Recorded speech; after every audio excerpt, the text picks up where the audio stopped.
नमस्कार, स्वागत आहे तुमचे अजून एका छानशा रेसिपीमध्ये। तर आज आपण बघूया गणपती बाप्पांचा आवडता नैवेद्य किंवा प्रसाद पंचखाद्य।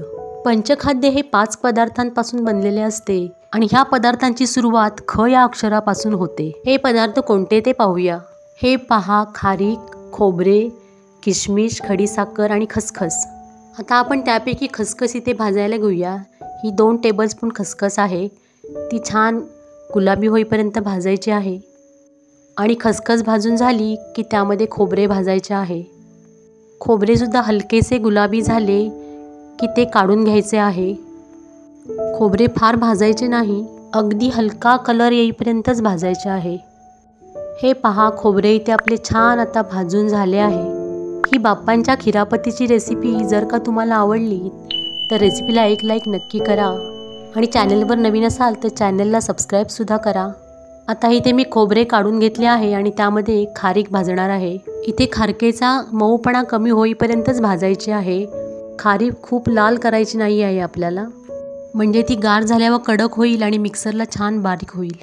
आता इथे आपण खडीसाखरेचे खडे मोठे असल्यामुळे फोडून घेतले आहेत आणि ते आता मिक्सरला लावायचे आहेत आणि खडीसाखरेबरोबरच भाजून गार झालेली खारीक सुद्धा घालायची आहे, म्हणजे दोन्ही एकसारखे आणि व्यवस्थित बारीक होतील।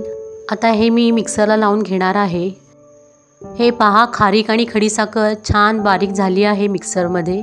खडीसाखर आणि खारीक कडक असल्यामुळे मी ही मिक्सरला लावून घेतली आहे, म्हणजे खाताना कडक नाही लागणार।